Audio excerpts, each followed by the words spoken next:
Baraka ialah first company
dan hari ini Sika dia sendiri datang untuk dia training, nak bagi dia orang lebih faham. Untuk tukar cermin kereta ni guys, benda yang paling penting sekali adalah installation. Penting gila.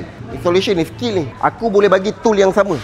Yang membezakan adalah cara orang tu buat kerja guys. Untuk ilmu kena cari guys. Tak tahu boleh belajar betul. Buat apa nak sombong. Aku sendiri pun belajar dekat US kan. So, hari ni alhamdulillah Sika Malaysia datang. Semua dah habis ni, tinggal practical bagi orang faham.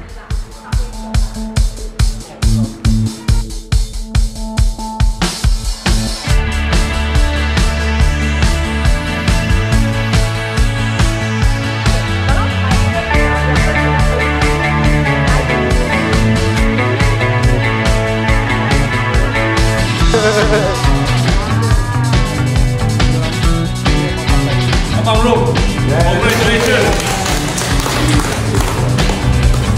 100% yang belum. Okay bos, Sika ada satu program loyal customer dan Baraka Autoclass Abang Rom you one of them. Kami punya ada satu logo Sika Certified Autoclass Installer. You sudah pass exam kami, training pun sudah ada. So ini logo kami nak offer bagi you. Boleh bos. Dia dekat luar punya orang lain kalau let's say pass by dia nampak. Oh cantik. Customer Baraka lebih terasa. Autoclass, Betul. yes, guna Sika punya. Betul. You betul. sudah certified dah. Terima kasih. Guys, nak tengok guys. Sini guys, dekat sikit. Sika Malaysia dah dapat certified, US pun dah dapat. So terima kasihlah kepada Sika Malaysia lagi sekali. Bos, terima kasih banyak. Saya. Okay. Lepas ni kat kedai dah ada ni lah guys. Yang mana korang kedai cermin kereta bos boleh apply kepada Sika Malaysia. Yes. Nanti Otai, Eddie. Orang pasang cermin kereta memang kenal dia. Tak kenal bukan kedai cermin kereta. Tapi yang pelik dia yang datang cari aku. So alhamdulillah kita dah settle Sika punya training. So saya nak terima kasih lah sebab you sanggup datang dekat kita punya branch. You ajar, banyak ilmu kita dapat. Saya tahu satu orang tak cukup, tapi saya panggil, saya punya team semua datang. Walaupun ada ramai lagi yang tak dapat datang. Macam gini kan, Sika datang, ini adalah kali pertama ke ataupun sebelum ni ada buat ke macam mana? Okay, Baraka ialah first company kami Sika buat dekat on-site. So kami bawa banner, semua benda, you are the first. Kita adalah first lah. Yes. Terima kasih bos. Yes. So yang mana macam dekat luar banyak, dekat Malaysia banyak kedai cermin kereta kan? So kalau macam diorang nak panggil Sika ke, you boleh datang lah, set appointment ke macam mana? Enggak, dia pakai Sika, kita mesti datang. Yes.